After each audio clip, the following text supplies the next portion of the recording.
দর্শক বিন্দু, আজ 19শে জানুয়ারি 2026। চলুন দেখে নেওয়া যাক আজকের আবহাওয়া কেমন থাকছে। আবহাওয়ায় বড় বদল। আলিপুর আবহাওয়া দপ্তর জানিয়েছিল যে সোমবার থেকে তাপমাত্রা আস্তে আস্তে বেড়ে যাবে, কিন্তু আবারও শীত আস্তে আস্তে বাড়ছে। কলকাতা গোটা পশ্চিমবঙ্গ আবারও শীতের আমেজ ফিরতে শুরু করছে। ডিসেম্বরের শেষ ভাগে যে কনকনে ঠান্ডা অনুভূত হয়েছিল তার দাপটে মাঝখানে কিছুটা কমলেও সাম্প্রতিক দিনে ফের তাপমাত্রা নামার ইঙ্গিত মিলছে। আলিপুর আবহাওয়া দপ্তরের পূর্বাভাস বলছে উত্তরবঙ্গের জেলাগুলিতে আপাতত শীতের তেমন কোনো বড় আপডেট নেই, তবে দক্ষিণবঙ্গে আগামী দিনে রাত্রে তাপমাত্রা ধীরে ধীরে ঊর্ধ্বমুখী হতে পারে বলে জানিয়েছে হাওয়া অফিস।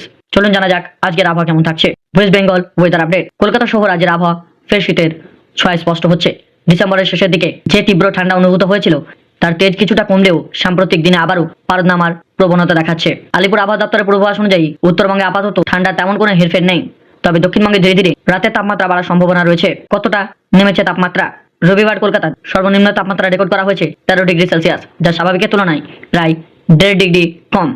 দমদমে পারদ কিছুটা নেমে 12.9 ডিগ্রি সেলসিয়াসে পৌঁছেছে। আগের দিন শনিবারে শহরে শীতের প্রভাব ছিল চোখে পড়ার মতো।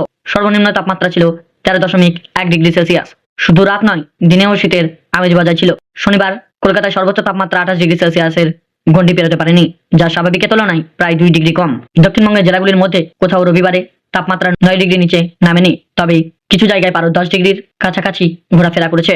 বাঁকুড়া ও বিষ্ণুপুরের সর্বনিম্ন তাপমাত্রা ছিল 9.5 ডিগ্রি সেলসিয়াস এবং বীরভূমে শ্রেণীক্ষেত্রে নেমেছিল 9.7 ডিগ্রি সেলসিয়াস। অন্যদিকে পাহাড়ি এলাকায় শীত তুলনামূলকভাবে বেশি অনুভূত হয়েছিল। দার্জিলিংয়ে গত কয়েকদিন ধরে যেখানে সর্বনিম্ন তাপমাত্রা 3 থেকে 4 ডিগ্রি মধ্যে ঘোরাফেরা করেছে, রবিবার তা বেড়ে দাঁড়িয়েছে 5.5 ডিগ্রি সেলসিয়াসে। কালিম্পংকে রাত্রে তাপমাত্রা ছিল 8.5 ডিগ্রি সেলসিয়াস। আবহাওয়া দপ্তর জানিয়েছে উত্তরবঙ্গের জেলাগুলিতে আগামী 5 দিন রাতের তাপমাত্রা বড় কোনো পরিবর্তনের সম্ভাবনা নেই, অর্থাৎ শীতের বর্তমান ধারা সেখানে বজায় থাকবে। তবে দক্ষিণবঙ্গের ক্ষেত্রে চিত্রটা একটু আলাদা। আগামী 2 দিন তাপমাত্রা প্রায় একই রকম থাকলেও তারপরে 4 দিনের রাতের তাপমাত্রা আরো ধীরে ধীরে 2 থেকে 3 ডিগ্রি পর্যন্ত বাড়তে পারে। ফলে সরস্বতী পুজোর সময়, যা আগামী শুক্রবার, তখন দক্ষিণবঙ্গে শীতের দাপট অনেকটাই কমে আসবে বলে মনে করছেন আবহাওয়াবিদরা। এর পাশাপাশি রাজ্য জুড়ে কুয়াশার সতর্কতা জারি করা হয়েছে। দক্ষিণবঙ্গে বর্ধমান, পশ্চিম বর্ধমান, পূর্ব বর্ধমান ও পশ্চিম বর্ধমান সহ বীরভূম, মুর্শিদাবাদ, নদিয়া জেলায় ঘন কুয়াশা পড়ার সম্ভাবনা রয়েছে। উত্তরবঙ্গে দার্জিলিং, জলপাইগুড়ি, উত্তর ও দক্ষিণ দিনাজপুর, মালদা সহ কোচবিহার জেলায় কুয়াশার প্রভাব পড়তে পারে। এই সব এলাকায় ভোরের দিকে কুয়াশার কারণে দৃশ্যমানতা নেমে আসতে পারে 50 মিটার পর্যন্ত, ফলে যান চলাচলে বিঘ্ন ঘটাতে পারে। এই ছিল আজকের আবহাওয়া আপডেট। প্রতিদিনের আবহাওয়ার খবর পেতে আমাদের চ্যানেলটিকে সাবস্ক্রাইব করে রাখুন। ধন্যবাদ।